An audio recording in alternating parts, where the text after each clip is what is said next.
Hi GenderqueerChat, it's Callie, it's Saturday, and today we are talking about whether genderqueer fits under the trans umbrella, the umbrella term of trans.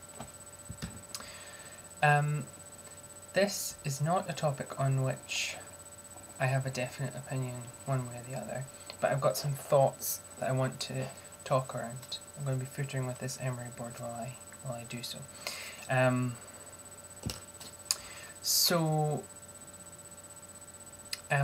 First of all, I want to start off with one thing, which is that a lot of people have been referring to or using in their titles of their videos or speaking about in their videos the and Chris did a sort of breakdown of the LGBTQ the alphabet soup. I've just dropped my emery board down. I was going to deny it, but no. Much maligned acronym. And I have to say that I have problems with the use of this,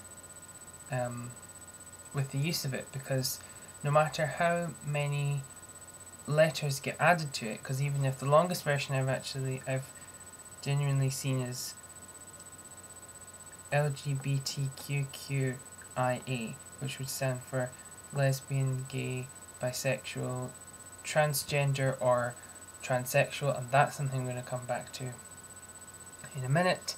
Lesbian, gay, bisexual, transgender, queer, questioning, intersex, asexual, and members of all those groups of people should be acknowledged and their rights fought for and included, and I'm happy to include myself in a community with anybody who fits any of those descriptors fine. But I just feel that defining and also the thing moves from like kind of the most accepted identities of lesbian and gay, and then moves on through ones that are less accepted. So then you have bisexual, then trans, and then you're getting into kind of queer and questioning, and then intersex and asexual, which are kind of more recently recognised even by members of this community. And I realise that some people don't like the word queer, and that not everybody in that list would necessarily fall under queer, because asexuals might not identify themselves as queer, intersex people might not identify themselves as queer, binary identified trans people might not identify themselves as queer, and people who fall under any of those titles might not like the word queer. But really the point I'm trying to make here is about how I think that umbrella terms generally are not that useful. Obviously they're useful for kind of uniting people and bringing people together, but and I'm not saying that we should chuck it out and find a new word. I'm just saying that when we use this, we should not use it in an uninterrogated way. We should always kind of try to trouble our terminology, and I think that's a good thing. It's a positive thing. It's dialectic. So yeah, and I'm not a big fan. Yeah, and it moves from from one end to the other. It's kind of hierarchical. I'm not a big fan of it. And also, even the broadest versions that I've seen exclude some groups of people, exclude genderqueer people, and the people who love them, because it has bisexuals but not pansexuals. So what are you supposed to do?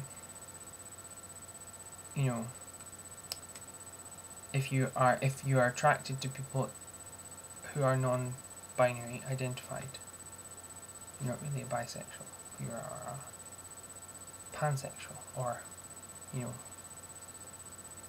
multisexual. You might not be attracted to people of all genders, but you know, there's that's a whole separate issue probably, but it's not in the thing.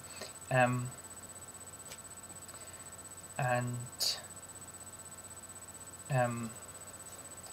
genderqueer isn't in it either, unless you consider genderqueer to come under the umbrella of trans, because some people will kind of blithely say the T in LGBT, because it's an LGBT society at my university. I don't go, again, separate issue. I don't go to the main meetings, which are really just kind of social and intended for people to pick each other up, basically. That's a really kind of Aunt Edna-ish way of putting it, but I do go to the queer reading group that society runs, and it's really cool. But see, it's called a queer reading group because we talk about queer topics, and people are welcome there who are not themselves queer identified and wouldn't be able to slot themselves happily under LGBT.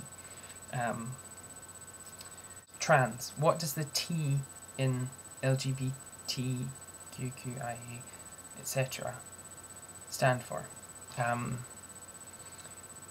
And there are people who are my friends who are at LGBT society at this university who would say it stands for transsexual or transgender, and they would probably use those two things as though they were interchangeable,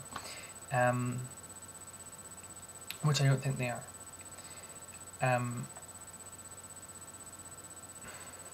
I don't think there's anything in the prefix trans, and this is my opinion as a Latinist, that suggests that it means going from one of two places to the other of those two places. You know,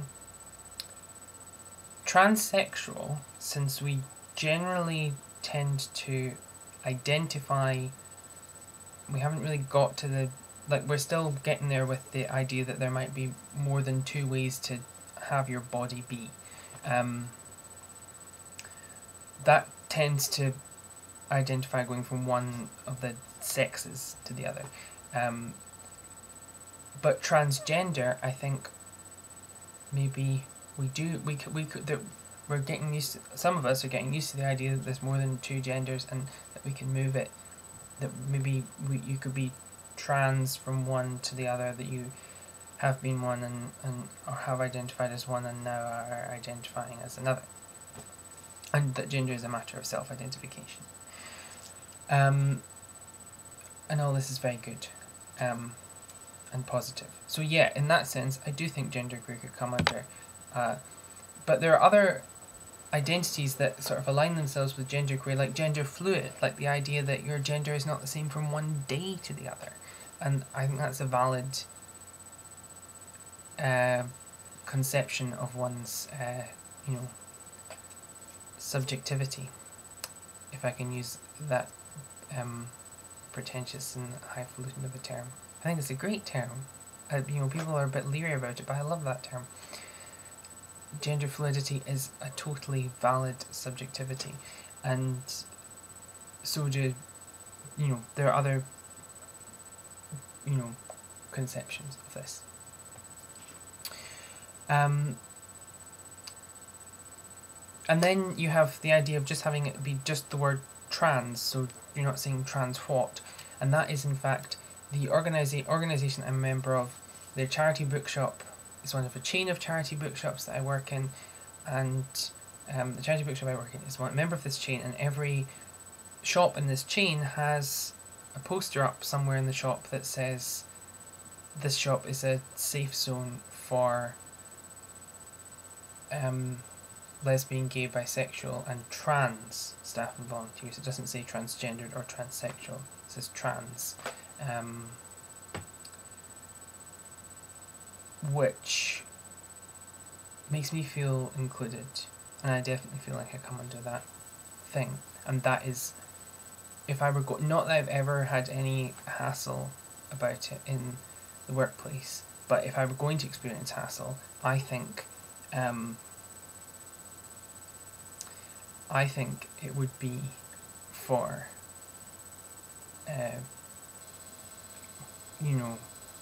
my gender expression rather than my expressing an opinion on the attractiveness of a customer who was of the same gender as that which I was perceived to be by the customer, because as I have discussed in previous videos, the gender people read me as when I'm working there is by no means consistent. Yes, but you get the idea. And then you also have the thing of trans asterisk, which is really cool as well, and that adds even more kind of ambiguity. See below, continued on separate sheet, as would be nice to be able to put on application forms for things. So yes, the answer I would say is it depends what it stands for. It depends how you define transgender, and I think that I would always prefer to say I'm genderqueer. Here's how I would put it. If you were to ask me, how do you identify? I would say I'm genderqueer. But if you were to ask me, are you transgender? Then I would probably say, yes, I'm genderqueer. So that's my answer to the question, in short. This has been a really interesting topic. I found it really interesting as ever to hear other people's perspectives on it, because people have come at it from a whole lot of different angles. Also, Stefan's video was also about auditions, and people are going on holiday. I'm not going on holiday anywhere. I may get as far as Leeds for 2 days, so that'll be exciting. Maybe. But I'm not going anywhere on holiday. I'm staying here for the whole summer doing a research project, which I'm excited about. But other people will be going exciting places on holiday, and that means that we will get to have substitutes, and we will have new people on the channel sharing their wonderful perspectives, and can't get enough of that. So if you have not done so already and you would like to be involved in the channel, go to Stefan's video, audition. It's going to be great. Okay, so we've got had some wonderful weather here in the last couple of days. So I'm probably going to go for an evening constitutional and enjoy some of that. But otherwise, I'll see you next week.